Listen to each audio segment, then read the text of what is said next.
In this video, let us see third and the fifth question from the exercise. The third question says, the following distribution shows the daily pocket allowance of children of a locality. The mean pocket allowance is 18 rupees. Find the missing frequency F. Okay, here you are given the daily pocket allowance, means pocket money for the children, and the class intervals which are given, or the amount is between 11 to 13. How many students have got this amount? 13 to 15. How many students have got? 15 to 17, 17 to 19, 19 to 21, and last is amount 23 to 25. How many students have got? This information is given to you, and it is given that the mean pocket money that the students get is 18 rupees. What you have to find here is, you have to find the frequency which is missing over here. Okay, so here mean is already given to you. What you have to find here is the frequency. Now to find this, let us use the same method that we have seen, that is the direct method. And let us see how we can find the frequency using this. So first let us make the table here. In this column we have the daily pocket allowance in rupees. So all the class intervals will come here. In the next column we have number of children, or how many children, that is frequency. So write all the frequencies here. Next will be class mark, which is XI. Okay, so the class mark is 13 plus 11 upon 2, which is 12. For this it is 14, 16, 18, 20, 22 and 24. Okay, now next is FIXI. So let us find FIXI. So when we find FIXI over here, it is 7 multiplied by 12 equal to 84. 6 multiplied by 14, 84. 9 into 16 is 144. 13 into 18 is 234. Next, you don't know what frequency it is, so we'll just write F multiplied by 20 will be 20F. 5 multiplied by 22 is 110, and 4 multiplied by 24 is 96. So we have got here FIXI. Now let us find the sum of all the frequencies. Okay, so what we will do is we will add all the numbers here. Okay, so when we add the numbers we get 44, plus there is F which is unknown to us. So when we add here the frequencies, it is 44 plus F. So how we have got 44? It is 7 plus 6 plus 9 plus 13 plus F plus 5 plus 4. No? So all the numbers we have grouped together and written here plus F. Similarly, when we add all these FIXIs, we will take 84 plus 84 plus 144 plus 234, then plus 110 plus 96, which will give us 752, plus we'll write this as 20F. So now you know this is like a form where there is a constant and a variable, correct? So we have got it in this form. Now what is the formula to find mean? Mean is equal to summation of FIXI the whole upon FI, which is equal to, this is 752 plus 20F the whole upon 44 plus F. So the mean we know is what? Already given to us.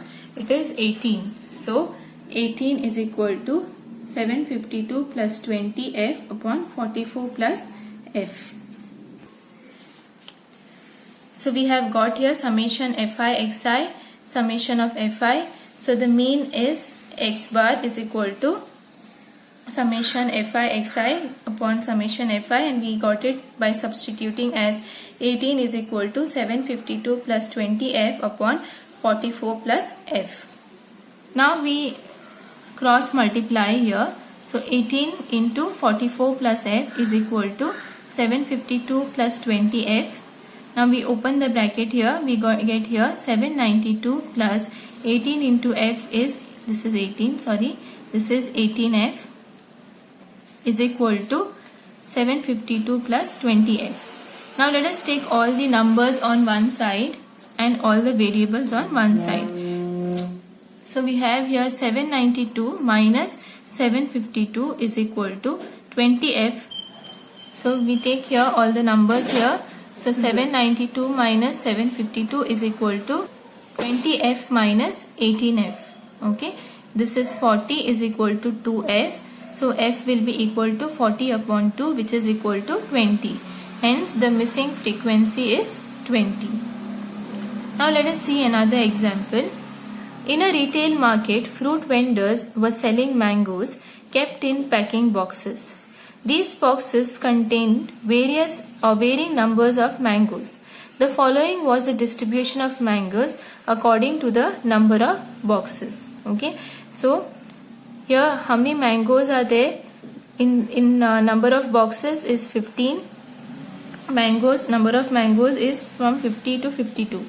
Okay, so 15 boxes have mangoes between 50 to 52. Then 110 boxes have mangoes between 53 to 55, and the 135 number of boxes have mangoes 56 to 58, and so on. Okay, now if you observe carefully here, the class intervals here are not continuous. Means what? It is not 50 to 52. The next interval is not 52 to 55. It is 53 to 55. And again, this is not 55. There is a gap of one number here. So it is 56 to 58. Then 59 to 61. 62 to 64. So these are not continuous. They are discrete intervals. So what we have to do is, the first step for us is we have to make this class intervals continuous. So how do we do this class intervals continuous? You have learned this in your lower classes or in your 9th standard, how to make the class intervals continuous. What we do here is we have something called as adjustment factor. What is this adjustment factor? That is lower limit of this class that you take minus upper limit of the previous class upon 2. So let us see with an example here. So you can take any two classes. So adjustment factor is lower limit of this class. So let us take this class. What is the lower limit of this class? 53 minus upper limit of the previous class. So what is the upper limit of the previous class? 52. So 52 the whole upon 2, which is half, and this is equal to 0.5. Now you take any two class intervals, it is the same. So you don't have to check for each class interval. Only once you have to find the adjustment factor. For example, if we take these two class interval, the lower limit is 56 minus 51 upon 2. 56 minus 51 is 1. 1 upon 2, which is 0.5. So we can take any two class intervals and find the adjustment factor. Now once we find the adjustment factor, let us see how we can make the class intervals continuous. So let us consider the class interval 50 to 52. Now what we do here is we subtract this adjustment factor from the lower limit, okay, and add the adjustment factor to the upper limit. So we have here 50 minus 0.5 and here 52 plus 0.5. So we get 50 minus 0.5 is 49.5 and this is 52.5. So like this we have to make each class continuous by subtracting the adjustment factor from the lower limit and adding the adjustment factor to the upper limit. So for the next class, that is 53 to 55, we have 53 minus 0.5 to 55 plus 0.5. This is 52.5 minus 52.5 to 55.5. So in this way we have made all the class intervals continuous. Then we'll write down the frequencies as it is. Okay. Now we can find the mean, okay, of this by using the direct method that we have seen.